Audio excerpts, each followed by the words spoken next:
It's little profits that an idle king by this still hath among these barren crags, matched with an edged wide thy meat and door. Unequal laws unto a savage race that hoard and sleep and feed and know not me. I cannot rest from travel, I would drink life to the lees. All times I've annoyed greatly, have suffered greatly, both with those that loved me and alone, on shore, and when through scudding drifts, the raining higher days vexed the dim sea. I am become a name, for always roaming with a hungry heart. Much have I seen and known, cities of man and manners, climates, councils, governments, myself not at least, but honoured of them all, and drunk delight of battle with my peers, found the ringing players of windy Troy. I am a part of all that I have mapped. Yet all experience is an arc, where through gleams that untravelled world, whose margin fades forever and forever when I move. How dull it is to pause and to make an end, to rest unburnished, not to shine and use, as though to breathe were life.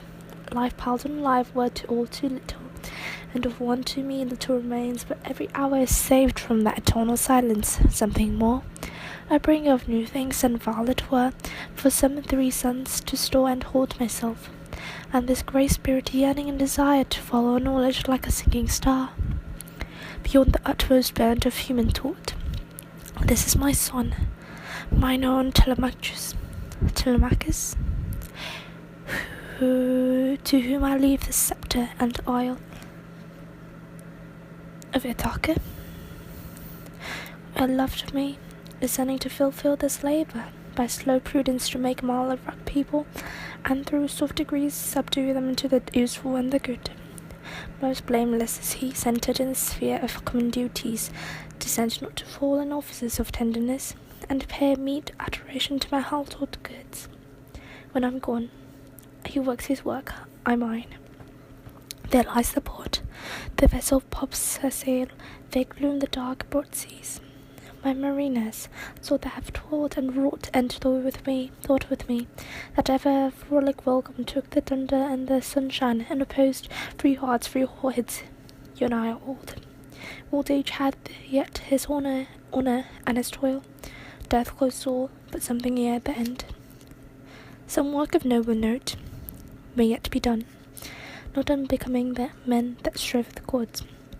The lights begin to twinkle from the rocks. The long day wanes, the slow moon climbs, the deep moans round with many voices. Come, my friends, 'tis not too late to seek a newer world. Push off, and sitting well in the orders might the sounding furrows.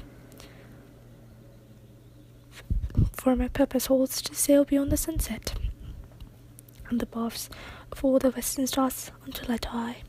It may be that the gulfs will wash us down, it may be we shall touch the happy isles, and see the great Achilles, whom we knew, though much taken, much abides. And though we not now that strength within which in old days moved earth and heaven, that of which we are one equal temper of heroic hearts, made weak by time and fate, but strong in will, to strive, to seek, to find, and not to yield.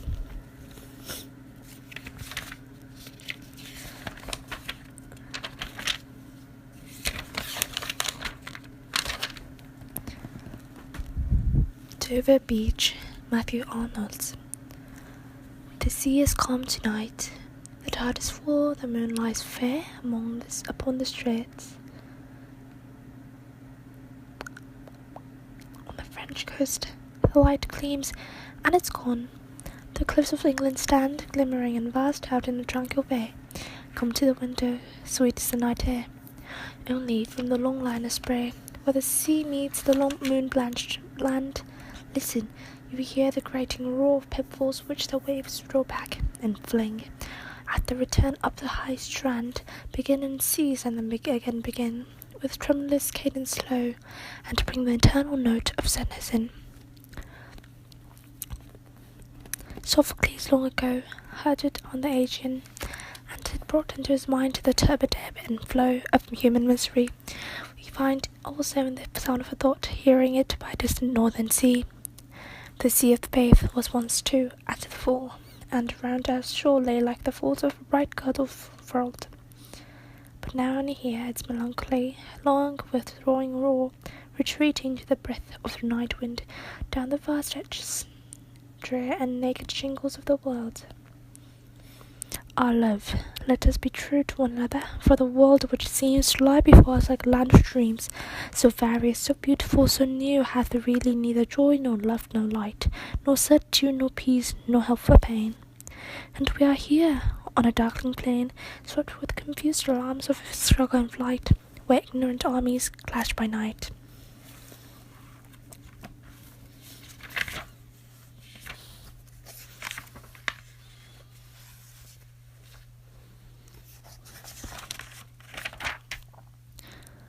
My Lost Duchess, Robert Browning. That's my last Duchess painted on the wall, looking as if she were alive.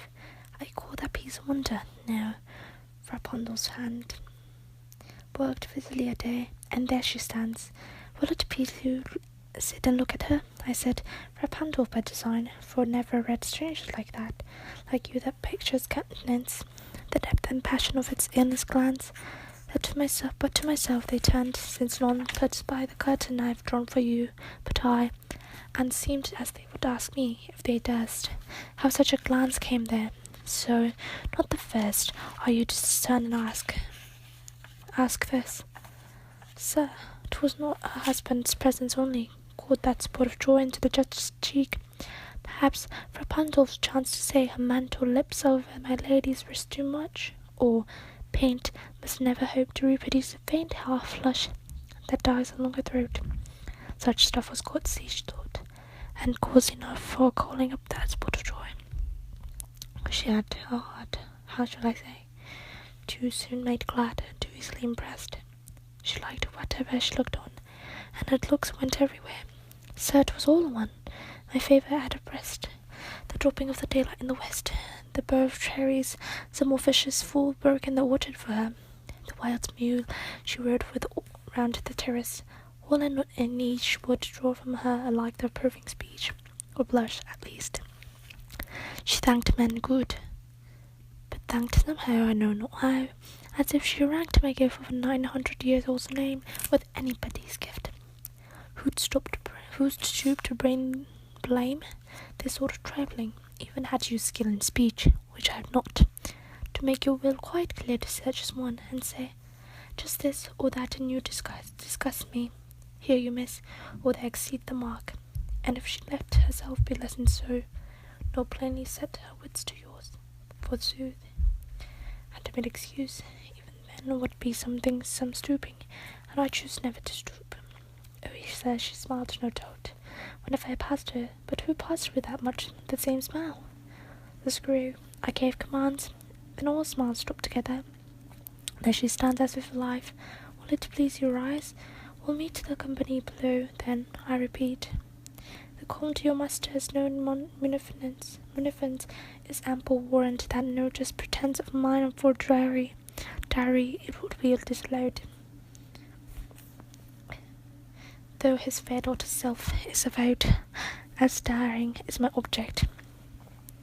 Nay, we'll go together down, sir. Notice Neptune, though. Taming a seahorse without a rowdy, which claws of Innsbruck cast in bronze for